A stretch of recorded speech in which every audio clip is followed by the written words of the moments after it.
Coming to you from the old outpost on the bleak, barren tarmac of University Avenue. My name's Mischke. Hooty, hooty, hoo. Hooty, hooty, hoo.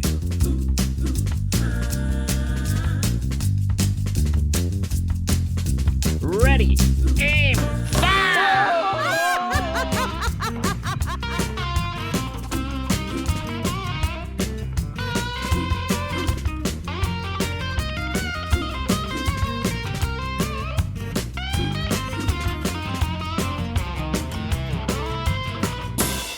Hello, everyone. Welcome to the program. Here is the point where the show diverges. Many a program welcomes you. You'll hear a lot of radio shows, a lot of podcasts where people start out by saying, hello, everyone. That's the part of the show I'm at right now. Welcome, folks. And then at this point, almost anything can happen. And in all sorts of shows, the programs head off in a wild array of directions. I mean, you can listen to a slew of different podcasts or radio shows, and right at this point, after the greeting, they head off somewhere. Now, a lot of them go places I don't want to go and will never go, but I go places they wouldn't want anything to do with. I just love that there's this point where we're all in sync on the greeting. You start a new show, and you hear, hi, everyone, or welcome to the program, folks. And then almost anything can happen. And I'm sure you folks as listeners sit there and say to yourselves, wonder where we're going today. You realize I'm not at a fork in the road. I'm at a point in the road where there are hundreds and hundreds of roads going in all directions. I could take any one of them. All we know right now is that I'm saying hi to you. The theme song is ended. I say, welcome to the program, everyone. And then there's a little lull, a little silence, as you wait to find out where we're going today. Yeah, and I love this moment right here. The pregnant pause. Where to, Babaloo? Where to today? Yeah. I got in my car last weekend, and I headed out of town. More than out of town, I headed out of state. And I was driving down the road when I noticed on my windshield, down near the windshield wipers, an ant. An ant. Yeah, one lone ant. On the outside of the vehicle, on the windshield, down near the windshield wipers, dealing with the wind as I drove down the road, but hanging on, shielded a bit from the wind by the windshield wipers, occasionally trying to crawl up the windshield, but having to fight the wind and then returning to the more protected area below. Obviously, it had climbed onto my vehicle back at the house, not knowing I would be heading out that day with that very vehicle. Not only heading out, but not coming back anytime soon, leaving the city, leaving the state. It was being taken for a ride, a serious ride, a long ride. Far, far from its home. It didn't know that. It didn't know that car would be leaving and going away. And I felt for that ant. I assumed its home was back in my driveway somewhere. Perhaps not too far from where my car had been parked. Maybe just a few feet away.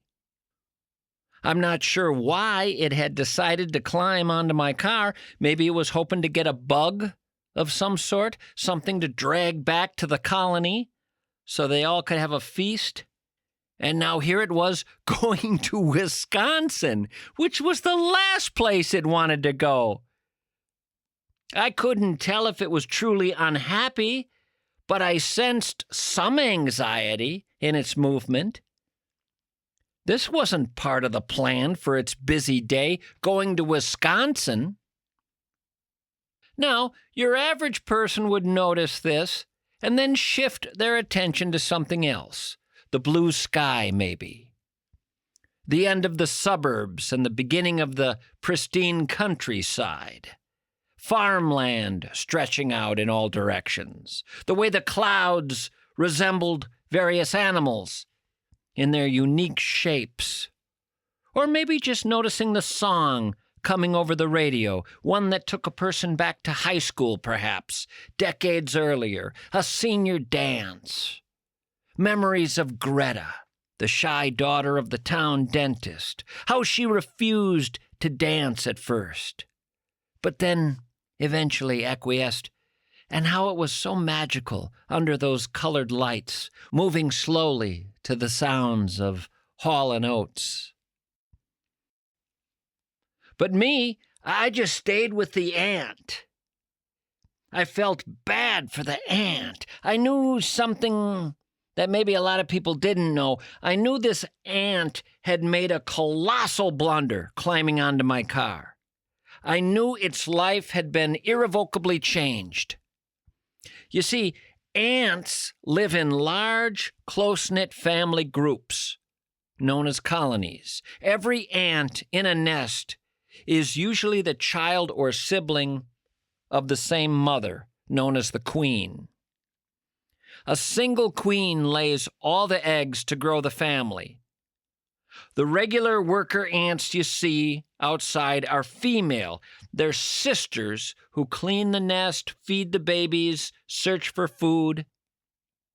The babies, the eggs, the larvae, they need to be cared for until they grow up.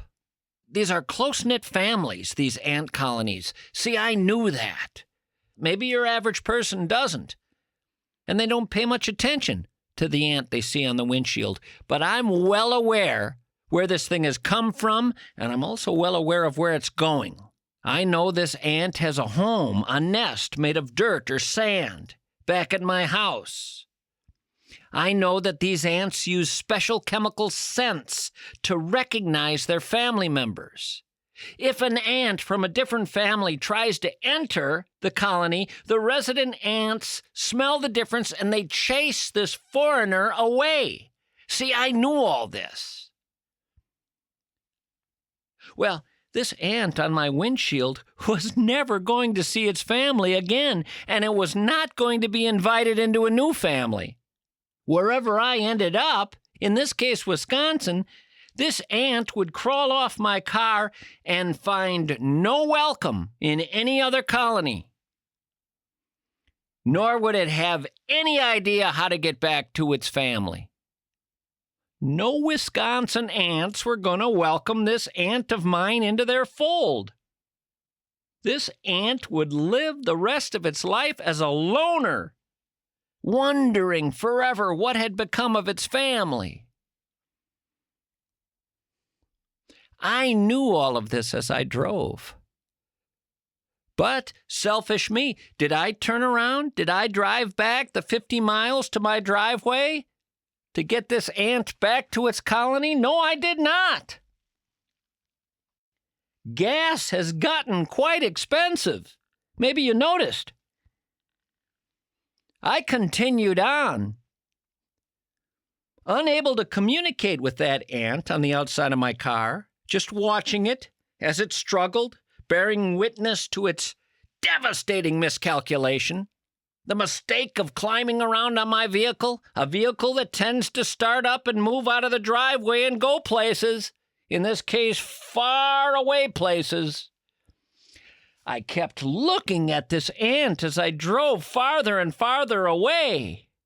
I kept thinking about when I stopped, how this ant was going to climb down.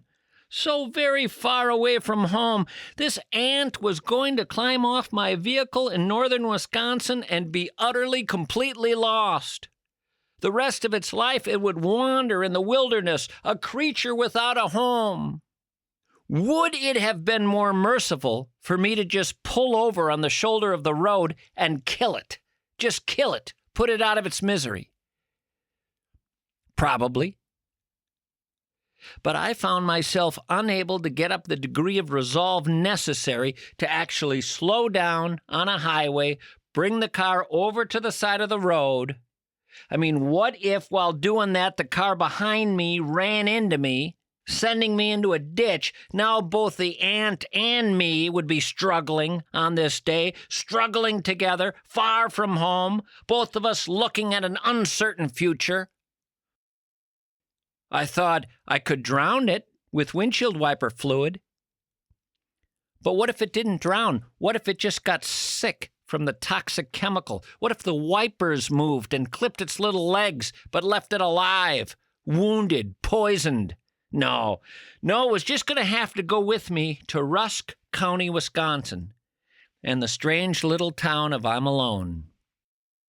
A lot of you guys are thinking there is no town in Wisconsin called I'm Alone. The heck there isn't. I'm not making this up. I was heading to I'm Alone, Wisconsin, in Rusk County. I'm Alone is an unincorporated community along the Chippewa River northwest of Ladysmith, Wisconsin. The town was established by a fella named Snowball Anderson. I'm not making any of this up. Snowball Anderson started this town. He built a little gas station there. And according to the story, while Anderson's gas station was being run by a fella named Bill Granger, a traveling salesman asked for the name of the place to use on an invoice, and Bill Granger said, "I'm alone." He meant there is no town there, he's just there by himself. But the salesman wrote down "I'm alone" on the invoice. The I'm Alone Bible Camp and Church was founded by Reverend Olaf Newhagen in 1940. It was a major center of activity for many years. Olaf was a Norwegian immigrant, highly respected member of the community. He farmed during the week and he preached on Sundays. In 1967, 5 years after his death, the church split over some arguments the congregation was having about baptism protocol. I'm not joking. This is all real. Since 1980, there has been little to no activity on the premises, and the buildings are in disrepair. But I digress. I was headed to I'm Alone, Wisconsin with my companion, and I could not stop imagining what its life was going to be like in that forgotten part of the world. I arrived at the person's house I was planning to visit for that weekend, and I took note of the ants still moving around near the windshield wipers at the bottom of my windshield there.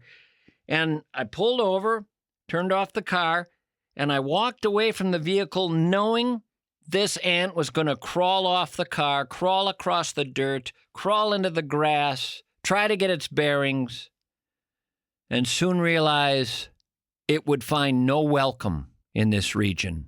No home. No open doors. It would soon realize we're not in Kansas anymore.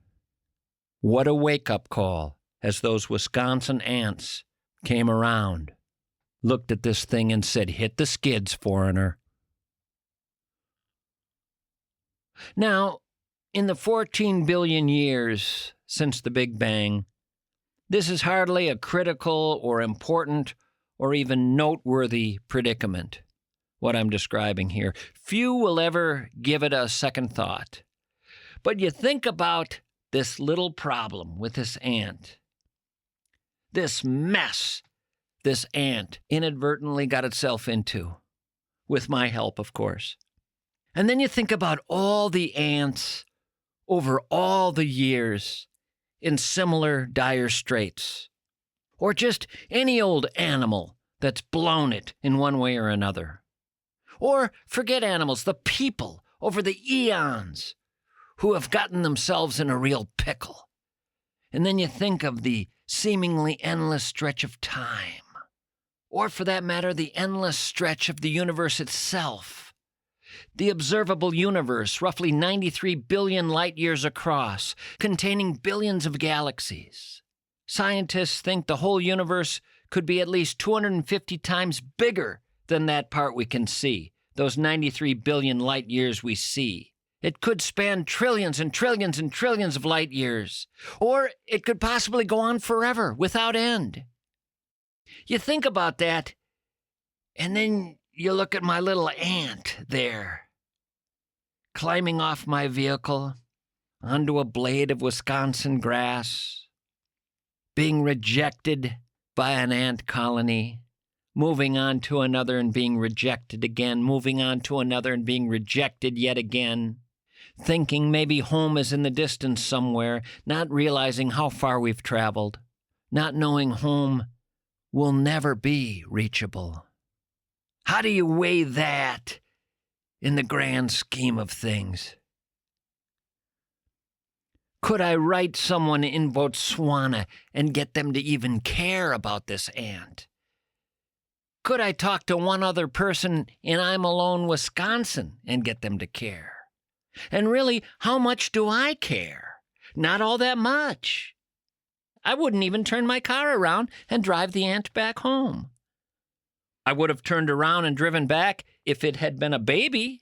If an infant had been spotted on my windshield, you can bet I would have turned around. You ever have that happen? You get several blocks from home, you notice there's somebody's kid on your hood? What? Whose kid is that? Now, I'm stopping when I see something like that. At least before the Wisconsin border.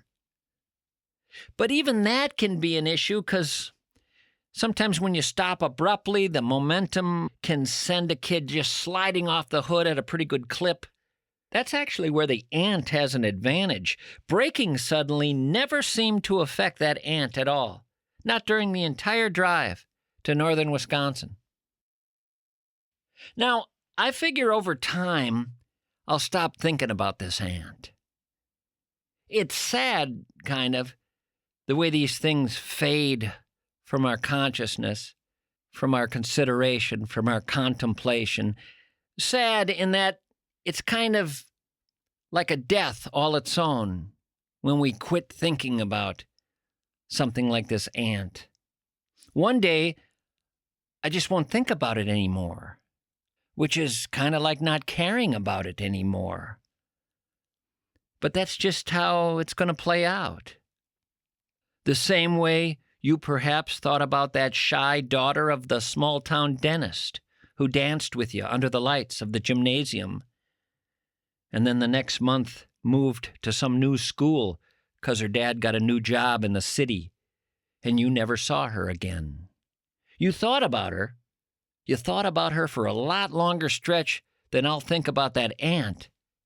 But even she drifted from your awareness over time as you moved on in life, met other people, found a different girlfriend, got married, had kids.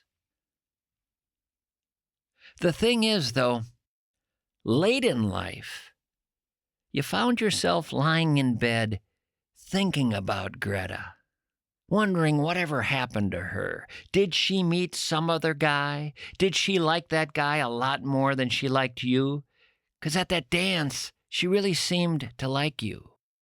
How sad that can be. So many situations exist out there where the girl likes you just fine, you're swell and all, but she spots another guy. It's not that she doesn't like you. You were fine. But there's this shinier object. You can't compete with this other guy. He's got what you lack, and she sees that. And sadly, you're forgotten. But you don't forget her for a long time. Just in talking about this now, I've already forgotten about the ant. I'm probably done thinking about the ant now. My guess is it's been eaten or stepped on, or it has just plain died of loneliness by now. The way you thought you were going to die when Greta moved away with her dad, leaving you in that little town with no one. You didn't have a girl. She was going to be your girl. But it's okay. After a while, you found Connie, and you had a good life. You got married, you raised some kids.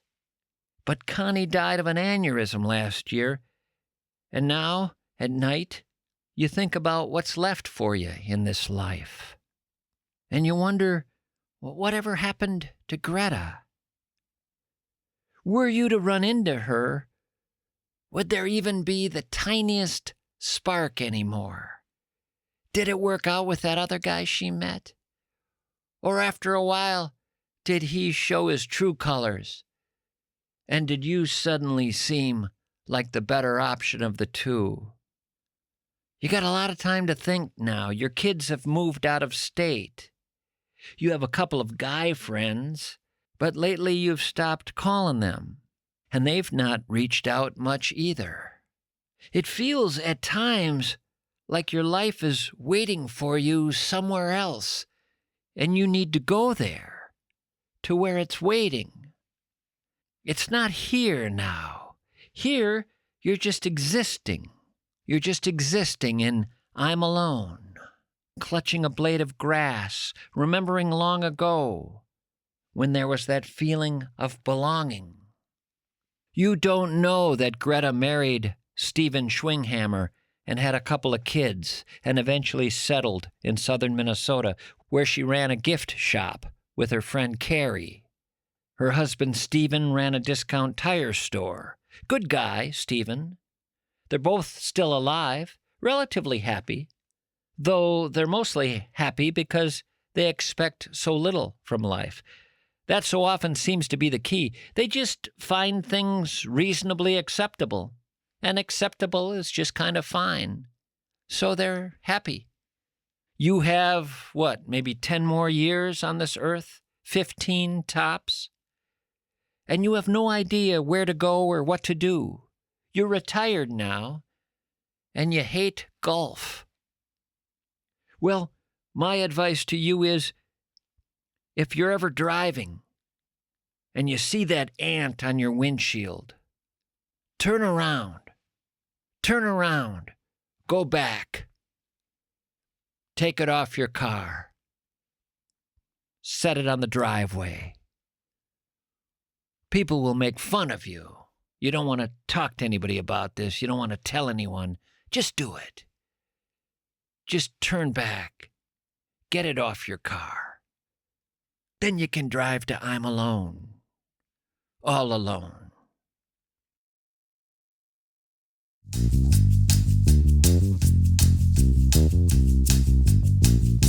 Thank you for calling. Your call is important to us. Your caller number 46. Please continue to hold. You're now caller 49. Yeah, that's what banking feels like in most places out there. You're a number. You're on hold. You're waiting for a stranger. You're talking to nobody. It's a recording and you feel stupid. It's not like that at North American Banking Company. Never was like that. Mike Bilski runs the place, fourth generation. His dad was a neighborhood banker. He's a neighborhood banker. His grandfather was a neighborhood banker. His great-grandfather was a neighborhood banker. Remember neighborhood bankers? Walking on foot 6 blocks down to the bank, knew all the customers by their first name. Not just your name, your street, your business, which building you're in. And when it's time for a home loan, a business loan, a personal loan, you're not caller 48. You're Dave from Linden Hills. North American Banking Company. Member FDIC, Equal Housing Lender. 2 things you need to be thinking about. 1, your AC has worked pretty hard this summer and could probably use some attention. They're offering $50 off any AC service at Minneapolis-St. Paul Plumbing, Heating, Air, and Electric. And number 2, just by contacting them about this in August, just by having them out, you qualify to win 4 free tickets to the Minnesota State Fair and a $250 Visa gift card to spend there. Now that's a fun day, and all you did was take care of your AC, which you should have done anyway, and saved $50. Hello! Are we brain dead out there? Come on! Minneapolis-St. Paul Plumbing, Heating, Air, and Electric has only been around since World War I. They're only the premier operation in this town for this kind of work. They're only known all over this region as a legend. But you're going with what? Your gut feeling that the AC's okay and will be there for you next year when you need it? I doubt it. Somebody's going to enjoy the fair. Free money and free tickets, all because they took care of what they should have taken care of anyway. How are you people doing? Everything okay? Hi, I'm Tom. Contact Minneapolis St. Paul Plumbing, Heating, Air, and Electric. Go to callmsp.com.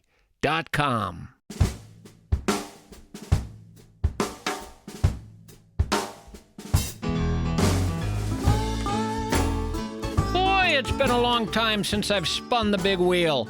I've been missing the big wheel. I've been missing talking to the listeners. The people. Let's get that big thing moving if it still works, if it hasn't rusted out. Come on, spin the big wheel. Here we go. What are we coming up with? Lottie. Lottie?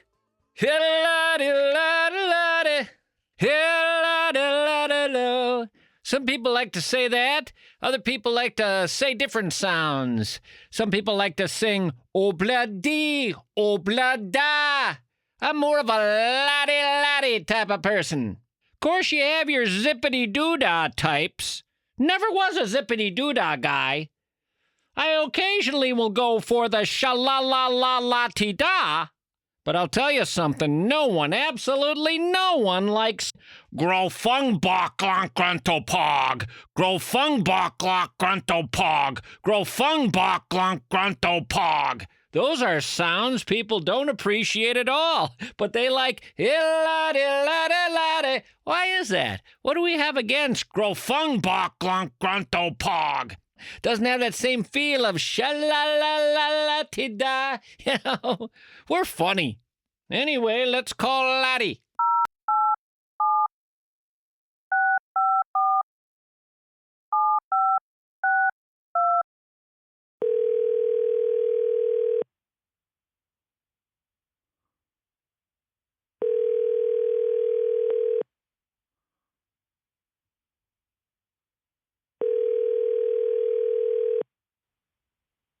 Hello. Hello, Lottie. It's Mischke calling. Oh, hey, Mischke. How's it going? I'm doing all right. What's going on in your world today? I didn't sleep that great last night, so I've kind of just been lounging today. What do you suppose it was? Oh, anxiety. Anxiety, huh? Is that a common occurrence, or is it relatively new? It's been a little tougher for the last year. I took this whole last year off of work. How did work respond to that? It started because they fired me right after the Christmas party. So to get back at them, you said, oh yeah? Well, I'm not coming in. I had no option to come in, and I could have gotten a different job right away, but I had enough money to take an extended mental health break, and it's been real good to me. Oh, boy, it's been real good to you, except I think with that break, you should be sleeping a little better. You would think so. My partner gets out of bed at 3 for work, and I usually get up right after him, spend a little bit of the morning together. Okay. I'll tell you, this sleep thing is something I could harp on more than anyone would want to hear because they're just learning more and more and more about it, and it just seems to be the ticket to pretty much everything. Sleep is like the golden key. Oh, yeah. Lack of it will kill you eventually. What did you do for a job before they fired you? I kind of want to hear that they fired you at the Christmas party. The guy in the Santa suit came up to you? So I was working for a high-end gardening company for about 4 years. I had a really rough year last year. My mom had died, and then my dad had died, and I was their caretakers for the last couple of years of their life, and it just hit me real hard, and I was no longer the jolly comic relief at work anymore. I was really hoping you were going to be jolly comic relief for this call. But how old are you? Do you mind me asking that? I am 33. Aha. Let me throw this at you, and you tell me if this rings true. I interviewed a woman one time who would be older than you now, actually. She was definitely of a different generation than me. And she talked about how different it is when her generation loses parents from when my generation lost parents. So she had been working for Minnesota Public Radio, and they expected her, after her mom died of cancer, to take a few days off and then get her ass back to work. And she needed a lot of time. And the generation that she was working around were the older generation, and they were looking at her as in, get over it. Parents die.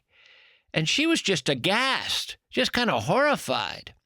Now, besides interviewing this woman, I ended up going into this whole subject matter of the different generations and their relationships with their parents. The thing that I learned with this particular woman, and I think this might fit for you, I don't know, but what I learned with her is her mom was kind of her best friend. At the end of a day, if it had been a hard day and she was driving home and she had her cell phone with her, she wouldn't call her fiancé, the man she loved, the person she was going to marry and spend the rest of her life with. She'd call her mom. And she told me that she would talk to her mom 5-6 days a week on the phone. And there was this idea that relationships between this generation and their parents was very different. My thing was, you got out of the house at 18 and you just started running as fast as you could, not looking back. My mother ended up dying at 98 years of age, and I haven't shed a tear yet. I haven't had one tear fall yet. I was the happiest man in the world the day she died. I was, Oh, yeah? Yeah, I was just thrilled for her. She had better things she wanted to get to, and Lord knows, watching her in that assisted living facility just sort of dwindle away with the people in the hallway staring at wallpaper and others talking to themselves and others drooling in a corner. I mean, hit the high road, Mama. There's a better world awaiting. That's kind of how I felt with my mom, too. She had had an aneurysm 10 years before she died that took away her ability to speak, her ability to walk. She was miserable most of the time, and then she got pancreatic cancer, which is very painful. So she was ready to go, and the day she finally did, it was comforting. How about the old man? Oh, that sucked. My dad was my best friend. There you are. You just said those words. He was your best friend. I don't know anybody of my generation who would have called a parent a best friend. I never would have heard those words. So some things changed. So this is a long way of saying you were a different person at the workplace, and they decided that new person you were wasn't one they wanted around. I was doing my job just fine, but I wasn't doing it with a smile on my face. They just thought it was time for me to go find something else. So now, with this time off, what's life looking like for you? My partner and I kind of want to get some land off grid and see how far we can make it doing that. Does he have some dough? He makes good money. He's no good at saving it, but... Land ain't cheap. No, but you can get 15 acres in Finland, Minnesota for $40,000. Finland, Minnesota? I used to rent a little shack up that way years ago on the Baptism River. Didn't have any running water, but there was a well out back. And the guy I was renting it from had the best damn record collection I'd ever come across. And he had about 14 automobile batteries connected to the stereo system. I didn't know what all was going on there. But I would sit up there and listen to this music. I was supposed to spend the summer up there. It was raining on the day I arrived. I was driving an old 72 Toyota Land Cruiser. I had lost the top to it. I don't know what happened. So I didn't have a roof on the thing, but it was a Jeep. I didn't have doors. And the windshield dropped down, and I would wear one of those Snoopy and the Red Baron World War I flying ace contraptions with the leather and the goggles. When I arrived there, it was just starting to rain, so I was getting wet in my Jeep. I got into the little shack. And I saw all this music, so I was pretty happy, and I was listening to the music in the rain. And next day it rained. I listened to music all day. Next day it rained. Just kept listening to all these albums. Then it would rain the next day and the day after. It just kept raining. And I don't know if it's a Finland monsoon season deal, but it just never stopped raining. And after a while, I started to go mad. Now, you've heard of bush baddie, these people who go nuts who spend too much time in the woods. You maybe have heard of wind madness, these people on the prairie who would go mad from the wind blowing over and over again every day, all day. I went rain crazy. And one day, came to the end of a certain album I was listening to, and I couldn't take it anymore. And in the pouring rain, I walked out the door of this cab, and I got in my Jeep.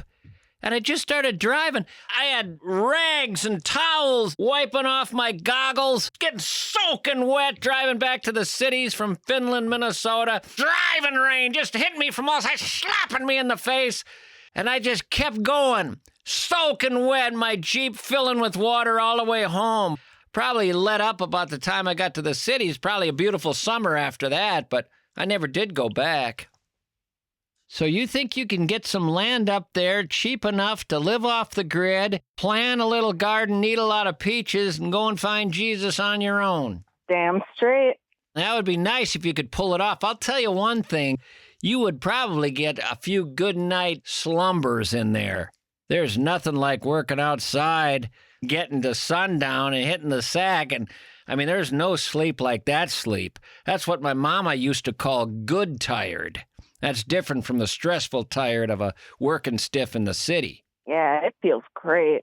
Well, I sure hope that works out, although I'm a little worried about how your partner spends. I hope he isn't blowing money on a gambling addiction. What does he do for a living? He's a welder. A welder. Now there's a job. Because when you finish welding something, there it is, welded. Someone's got to pay me for that. Look, I just welded something. All right, I'll give you some money. Here. Give me the money. These two things don't come apart now. Whereas me, what am I getting paid for? What would you say to answering a strange question? What is the weirdest cult, secret society, or sketchy organization you've accidentally brushed shoulders with? When I was working for that gardening company, we had some billionaires we worked for, so I've brushed shoulders with some Googleable people, and I don't know exactly what they were up to. You know what I'm curious about, and I have been all my life when it comes to billionaires? When they go into a bathroom and close the door, is their life inside that little room about the same as the rest of ours, more or less? Well, or do their billions buy them a different kind of experience in there? We don't know because the door's closed. But they must say to themselves, if everything's going to be the same in here, and I'm going to be in here a few times a day, what's the point of having all that money? So I'm thinking they've arranged for something to occur on the other side of that door that's different than the rest of us. That the billions give them a different kind of experience. I don't know what, because we're never going to be able to get in there. They got locks on the doors, and they should. That's normal. But they're in there, and they're billionaires. And then they come out after. You try to get a sense. You look at their face. You don't know. But I've always been curious if the big money people really have the same experience. I've always enjoyed thinking about the ways in which they don't have a better time. So say they get a beer. They order a beer. I'm drinking a beer, and I'm loving my beer. I'm having a hard time believing there's a better beer than the one I'm drinking. So say it's one of my favorite beers. I'm drinking, and I'm thinking, there's no way they're having a better time right now. And I can see them drinking, because now they're out of the bathroom, and for right now, I'm the billionaire. But I'm not sure I'm the billionaire in the bathroom. That's what I want to know. I've been in their bathrooms. But you don't know quite how it works. What if there's a secret door that opens, and that's where their little aide walks out? Say a dwarf comes out, a hired dwarf, an Albanian dwarf comes out, and somehow that dwarf has certain tasks. I don't know, I'm just spitballing here, but I bet they want everything to be different. They would want everything to be different. Absolutely. Now, say they get some horrible disease. I think they get certain treatments the rest of us don't get.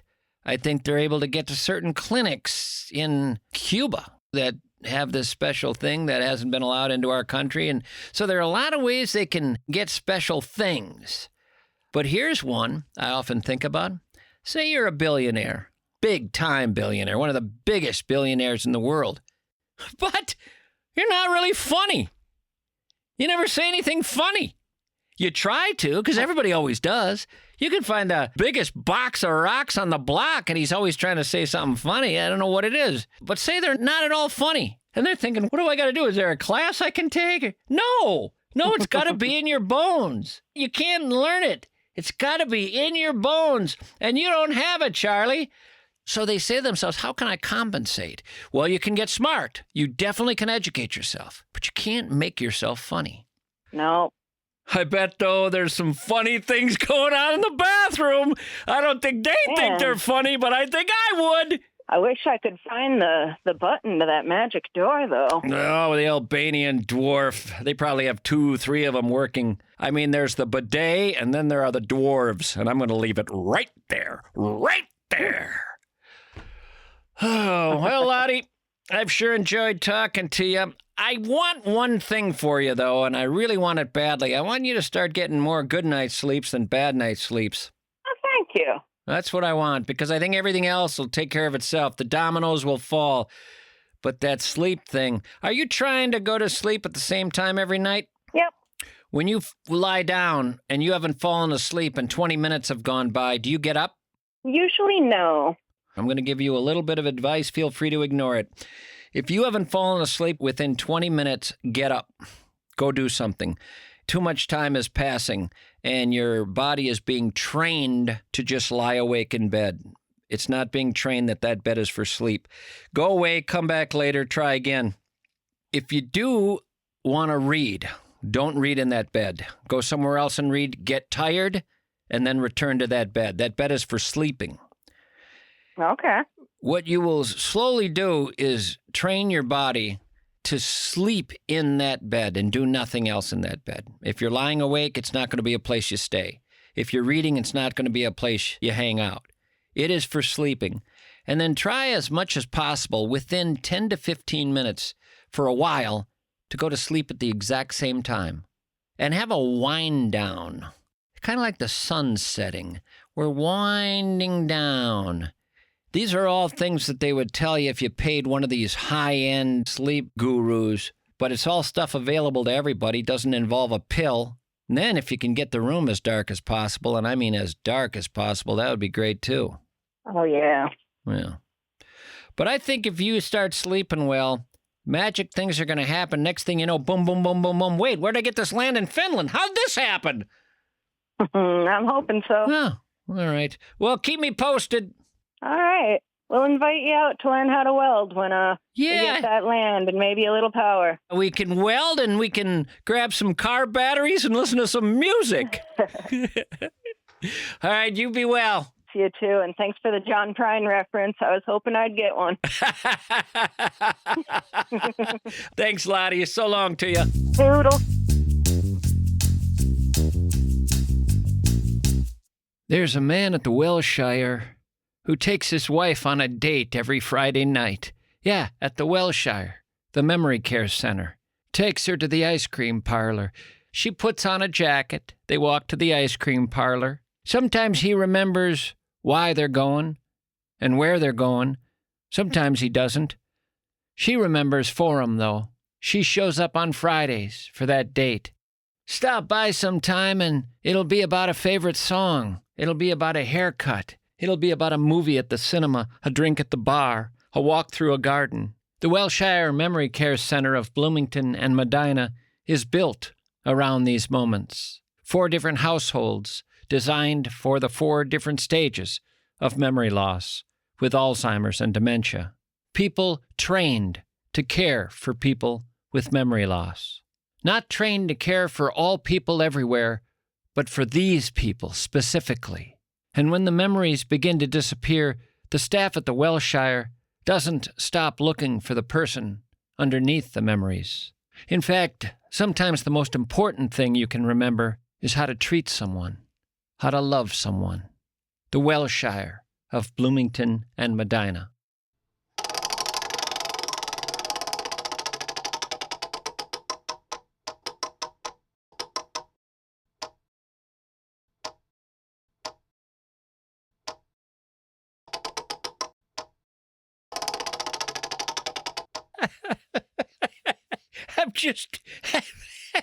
I'm just screwing around with the big wheel.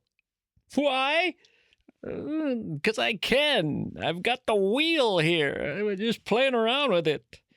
Who do we have? Jim Bear. Wait, what? Jim Bear? I want a name like that, Jim Bear. I always wanted the name Stephen Cornelius Godzilla, but I would also like the name Jim Bear. Let's call Jim Bear.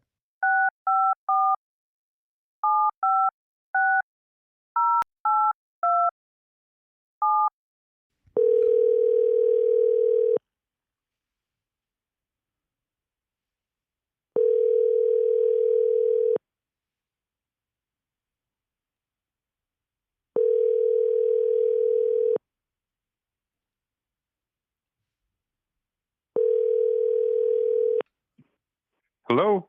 Jim Bear. Tommy Mischke, how are you? Tommy Mischke doesn't quite have the same feel as Jim Bear. That's your real name, huh? Bear is my legal middle name. Middle name? Yep, Your folks decided to give you Bear for a middle name? it's a long, multi-generational story. I've got nothing but time. So my grandmother was born in 1922 out on the reservation in the middle of the big woods in Wisconsin. She was the youngest of 11. All of her siblings and her father were in show business, but one of her older brothers was named Gerald. Everyone in that generation had their given name, and then they had their show business name, and Gerald was known as Jim Bear. And when my grandmother had my father's name is Gerald after that uncle. And when it came time for me to be born, my dad wanted Gerald, and my mother said, absolutely not. Gerald is a stupid name. We'll just name him Jim Bear to pay honor to the uncle, and then he doesn't have to carry that ridiculous name.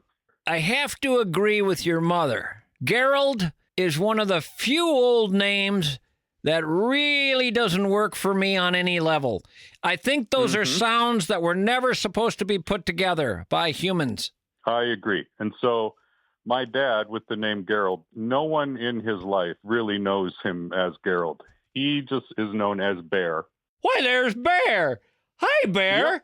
Whereas you say Gerald, and nobody knows what's going to be walking through that door. And Jim Bear, boy, what a swell name to have. I am a little curious to find out why the original Jim Bear had that for a show business name.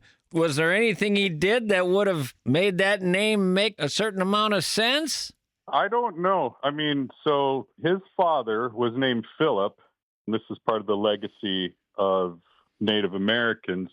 He was taken away to residential boarding school. He was taken to Carlisle, which was the big boarding school that all the other boarding schools modeled after. And when he got out of boarding school, he went into show business, vaudeville. He's in a whole bunch of Gene Autry films, but no one knows his name Philip. He's known as Chief Two House or sometimes Chief Two Houses. So everyone had a performance name. I've got old pictures of them with their circus train car. And they would travel all over the country with the Ringling Brothers and Barnum and Bailey. Chief Two House had a vaudeville act for quite a while. I got a picture of him with his horse Major that he taught to do math. He would bring the horse up on stage, and there'd be a bunch of numbers in front of the horse, and an audience member would pick out two numbers, and Major would add them together, and he'd stomp out the answer with his hoof. We're going to take away your entire way of life. We're going to throw you in boarding school. We're going to cut your hair. We're going to make sure you don't speak your language, but you will have fun with a horse and mathematics, and it'll make up for all of it. You watch, Chief Two Houses. What tribe are we talking about here? I'm wanting to say the Fox Indians. No, the Mohicans. The last of them? Yep. You're the first Mohican I've ever met. There's not a lot of us. Is that reservation still there? It is. It's in Shawano County. It's near a little town called Bowler. Of course, that's probably, 1,000 miles away from our ancestral homelands, which were the Hudson River Valley in upstate New York. What was your grandmother's last name? Her maiden name was Tausey. Her last name was Tausey, and her married name was Jacobs. My full government name is James Bear Jacobs. So if you're native and you're on a reservation and it's the 1920s, how is it you're ending up with a white man's name? People in my grandfather's line were like liaisons to Washington, D.C. And so I actually saw a bunch of papers with presidential signatures on it. My grandfather had these all tucked away in a footlocker. A government man came by and he took people's native names on the left side, and on the right side of the paper was their new government names. And if your name was too difficult to pronounce on the white man's tongue, you end up with Isaac Jacobs. It's just a made-up name that was given by the government. That's how we ended up with that last name. I bet every single name they took was an interesting name. I've never really come across actual native names that weren't interesting. Oh, you can find some incredible ones out there. I know a number of Hermione horses. Well, Wilma Mankiller. Wilma Mankiller, I always think about her. Holy that's smokes. A kick-ass name. Great last name. Yeah, I was trying to... Tommy, I wanted to talk to you because you and I shared a mutual friend who was an incredible dear individual. And I'm speaking of Bob Clanderud. Oh, Bob, yeah, absolutely. Yeah. In fact, I remember, I believe it was on the road show, you're doing an interview with Bob. And it did not surprise me at all that you knew who Bob was, because Bob was known by just about everyone. Yeah, it's interesting with Bob, though. My connection to Bob was he dated for a while a dear friend of my wife's. So I got to know him that way. He was the first. That's also not surprising. Yeah, I think Bob did all right in the female department. Mm-hmm.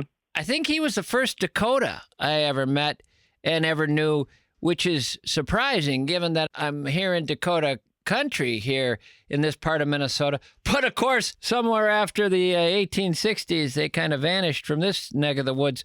So all my life, I was running into, Ojibwe left and right. And then son of a gun, a real Dakota with connections here. And of course, the family had been sent away years ago, but wound their way back, at least in the case of Bob, he wound his way back here. He grew up in Bloomington. But I mean, his relatives would have probably gone to either Nebraska or Pine Ridge or something, but they were... his mom ended up on Rosebud. Rosebud, okay. Some relatives that went to Santee and then some that went to Rosebud. And Bob, of course, had one of the more astounding lives I've ever come across. Did a whole road show on that guy. Even if you take away, the rough childhood he had and some of the real brutal years, then there's the part that he would voluntarily put him through that was hard to hear about. And that would be when he would do I don't even know if I remember it anymore, the Sundance? Yeah, he was a Sundancer for 30-some years. He drank away much of his life and finally found some mentors and kind of turned back to ceremonial ways through Sweat Lodge and what he called going up on the hill, which would be like Vision Quest and Sundance. And I think by the time he died, he was damn near 40 years sober. You won't find many people who had a better reason for drinking, given what he had been through. And number two, he had a astoundingly profound spiritual experience at the depths of his misery. Made the hair stand up on my neck listening to it. I mean, he had one of those things happen that was the meeting of the worst point in a person's life you could possibly arrive at, combined with the highest height you could ever see into. And he was changed in that moment permanently. I have never encountered a wiser, softer heart, more gentle spirit in my entire life. you ever wanted to have the most incredible experience of your life, you sit Bob in front of a fire at night, you put a cup of coffee in one hand and a cigarette in the other, and you just buckle up because you're going to get an entire night of stories that's going to absolutely change your life. I had the distinct honor of having many, many nights like that. Well, glad you were around to answer the phone.